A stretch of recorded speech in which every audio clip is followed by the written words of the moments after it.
which low carb or ketogenic diet is best for you personally. There are, for the purposes of this video, 3 different types of low carb or ketogenic diets. One of them is just straight keto. All you eat are proteins and fats, and that's it. Then there is cyclic keto or carb cycling. And what that means is you normally go keto, but every once in a while you have a meal or a day of carbohydrates to replace the glycogen in your muscles, okay? And there are a couple reasons for that. One of the reasons is a lot of times when people don't eat carbohydrates, their muscles go flat, they're not as full, they're not as pumped. And another is you just can't get, sometimes people can't get a good workout in. They can't get a pump in their muscles during their workout. So they'd have sometimes during the week, like either a meal a couple times or one day of eating carbohydrates. And 2 examples of that are pretty well known. Vince Gironda's steak and eggs diet had you eating every 3 to 4 days a small meal of carbohydrates, okay? Or 1 day a week, an entire day. The same thing with Mario Di Pasquale's anabolic diet. Nothing but fat and protein, 5 days a week, 1 or 2 days on the weekend, depends upon person to person. They would have high carb, low fat, okay? Then there's a third way. And an example would be my anaerobics diet. It's something you called carb timing or targeted ketogenic diet because you time or you target the carbohydrates you take in right around your workout. That means all day it's protein and fat.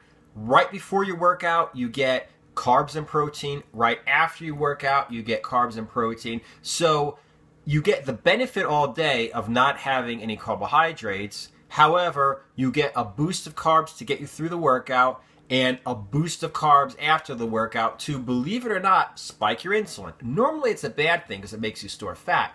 But right after a workout, it will help with protein synthesis, building muscle. It will help you get the protein into your muscles. It will help you absorb the creatine that you have in the shake, if you have creatine in the shake, etc., by spiking your insulin. It would also get your muscles full of glycogen for the next day. So those are 3 different strategies when it comes to keto and carbohydrates. Now, which one is better for you? Okay, there are a couple ways to look at it. First of all, I love straight keto. My muscles are full, my muscles are pumped all the time. I get stronger in the gym, I build muscle. I do very well without any carbohydrates whatsoever, just doing straight keto. However, some people, even after they get fat adapted, have a hard time working out to their maximum potential in the gym, okay? And their muscles are flat. They're not as full. So those people might want to go ahead and add in some carbohydrates into their diet. Should you do timing it around your workouts, ketogenic diet, or cycling a meal every couple days into your diet? There are 2 ways to look at it. First of all, if you have any issues whatsoever with binge eating, if you have any issues whatsoever with a sugar addiction or a carbohydrate addiction, and I have all 3, I really do not suggest you do a cyclic ketogenic diet.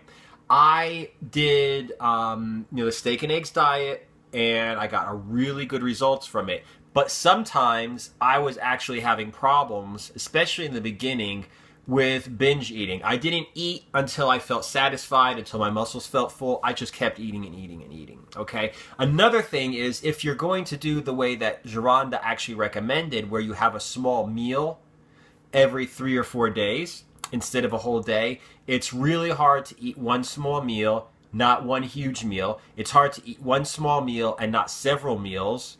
Okay, so like I said, if you have any addiction issues with carbohydrate, which I do personally, do not do cyclic keto. So the third way to do it is, if you need carbohydrates for your workout, I suggest that maybe you try carb timing. Now, I did, even though I have a massive sugar addiction, I did really well at that, because the thing is, I measured out specifically for my body, and like I said, it's An example is the anaerobics diet. Go to the link in the description below, sign up for my newsletter, and you'll get a PDF of my anaerobics diet. When you're on this diet, you have to figure out exactly how much protein and how much carbs you need before you work out, and the same thing, how much you need after you work out.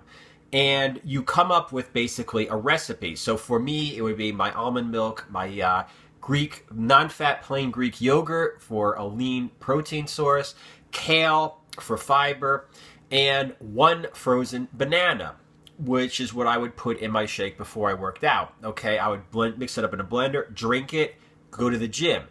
At the gym, I had my little shaker bottle. This has raw eggs and half in it, but on the anaerobics diet, I would have my shaker bottle with a certain amount of whey protein, glutamine, creatine, and dextrose, which is a very simple sugar.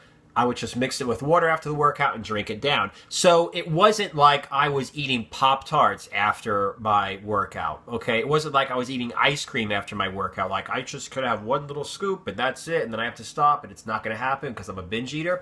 I would basically just say, hey, this is scientifically measured out what I'm going to have exactly before and after my workout, no more and no less. So, like I said, those are 3 different approaches to keto and carbohydrates. You need to find out which works personally best for you, which has to do with your body. You know, can you handle straight keto? Do you need refeeds?